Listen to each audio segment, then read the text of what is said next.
Learn English through stories. Intermediate English.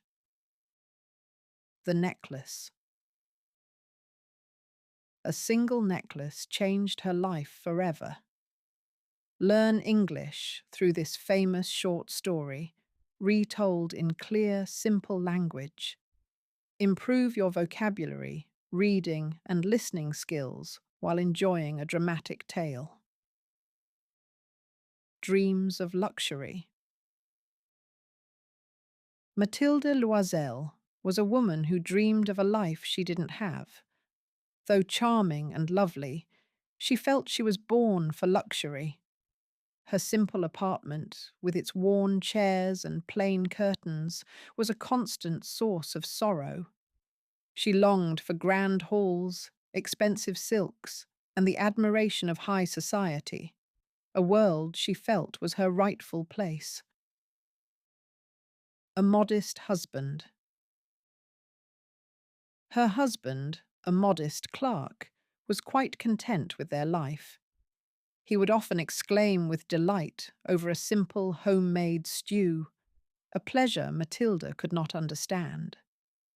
He loved his wife dearly and wished only to see her happy, though her constant yearning for more often left him feeling helpless and confused, unable to provide the life she craved. Invitation to the ball. One evening, her husband returned from work holding a large, fancy envelope. "I have something for you," he announced proudly. It was an invitation to a grand ball at the minister's palace, a rare and exclusive event. He was certain this would finally bring a smile to her face and give her a taste of the glamorous life she so desired. No dress, no joy. Instead of joy, Mathilde tossed the invitation onto the table with disdain. "What do you expect me to wear to such an affair?" she cried, tears welling in her eyes. "I have nothing suitable, no gown, no jewels. I will be an object of ridicule." Her husband's heart sank, seeing his grand gesture turn into another source of her misery. A sacrifice for love. Seeing her despair, her husband made a sacrifice. He had been saving money to buy himself a new rifle for hunting trips with his friends. "How much would a suitable dress cost?" he asked gently. He gave her the 400 francs he had saved, forgoing his own pleasure for the hope of seeing her happy for just one night. Still, not enough. The day of the ball approached, and Mathilde had a beautiful new gown. Yet her sadness returned. "It's not enough," she told her husband. "I have no jewelry to wear. I'll look poor among all those rich women." The thought of appearing less than perfect filled her with a familiar dread, spoiling the excitement of the evening before it had even begun. Borrowing jewels. Her husband, ever practical, had an idea. "Why don't you go to your friend, Madame Forestier, and ask to borrow some of her jewels? You are good friends, and she is wealthy enough to have plenty." Mathilde's face lit up. It was the perfect solution. She could adorn herself in borrowed splendor and truly look the part for her grand night. The jewelry box. The next day, Mathilde went to her friend's house. Madame Forestier was happy to help, opening a large jewelry case for her. "Choose whatever you like, my dear," she said with a smile. Mathilde's eyes scanned the glittering bracelets, pearl necklaces, and golden crosses, her heart pounding with excitement as she considered the possibilities before her. The diamond necklace. After trying on several pieces, Matilda's eyes fell upon a magnificent diamond necklace nestled in a black satin box. It was superb, a cascade of light that seemed to pulse with an inner fire. "Could I borrow this?" she asked, her voice trembling with desire. Her friend agreed without hesitation, happy to lend her the stunning piece. Triumph at the ball.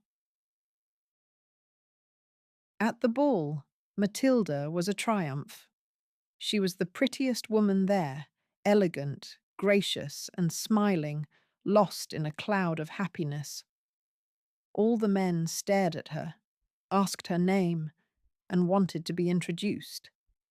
She danced with wild abandon, intoxicated with pleasure, thinking of nothing but this victory of her beauty and the admiration she had always craved.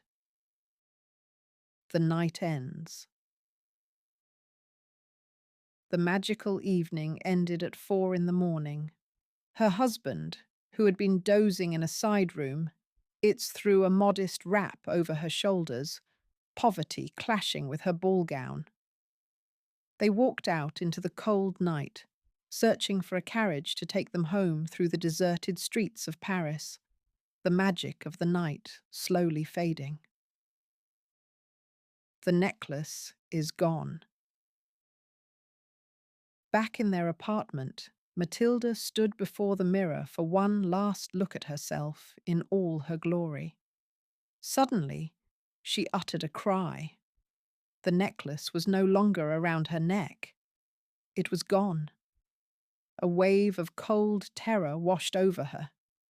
The symbol of her perfect night, the key to her brief happiness, had vanished into the night. A desperate search.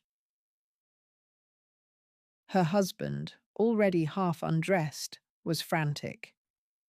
"Are you sure you had it when we left the ball?" he asked.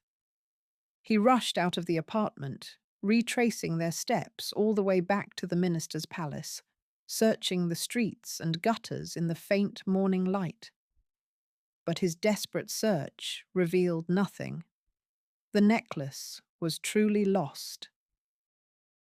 A terrible secret. By the end of the week, they had lost all hope. Hiding the truth, Mathilde wrote to Madame Forestier saying the clasp had broken and she was having it mended. This gave them time. They decided they had no choice but to replace the necklace. Their honor and their future depended on keeping the terrible secret of its loss. A costly replacement. They went from jeweler to jeweler, looking for a necklace that matched the one they had lost. Finally, in a shop at the Palais Royal, they found a string of diamonds that seemed identical. The price was 40,000 francs, but the jeweler said he would give it to them for 36,000. It was a fortune far beyond their means. Debt and despair. To buy the necklace, Monsieur Loisel used the 18,000 francs his father had left him. The rest he borrowed, signing ruinous notes and dealing with loan sharks. He compromised his whole future, risking his signature without knowing if he could ever honor it. They were now bound by a mountain of debt that would shadow their every waking moment. Returning the necklace. With the 36,000 francs, they bought the new necklace. Mathilde took it back to Madame Forestier, who did not even open the box. "You should have returned it sooner," she said coolly. "I might have needed it." Mathilde felt a shiver of fear, but also relief. The deception had worked. For now, their secret was safe. A hard new life. Now, the Loisels had to learn the grim reality of poverty. They dismissed their servant and moved into a tiny attic apartment. Mathilde learned the heavy work of a household, washing dishes, scrubbing floors, and carrying pails of water up the many flights of stairs. Her soft hands became rough, and her voice grew coarse and loud. 10 years of toil. For 10 long years, they toiled to repay their debts. Monsieur Loisel worked his regular job during the day and took on extra work at night, copying documents for a few sous a page. Mathilde, no longer elegant or charming, haggled with the grocer and the butcher to save every last cent. The years of hardship erased her beauty and her youth. Debt finally paid. After a decade of relentless work and sacrifice, the debt was finally paid. Every last loan, every bit of interest, was settled. Mathilde, now looking old and hard, would sometimes sit by the window and think of that one night at the ball, the single moment of triumph that had cost her everything she had and everything she might have been. A chance meeting. One Sunday, while walking on the Champs-Élysées, Mathilde saw a woman walking with a child.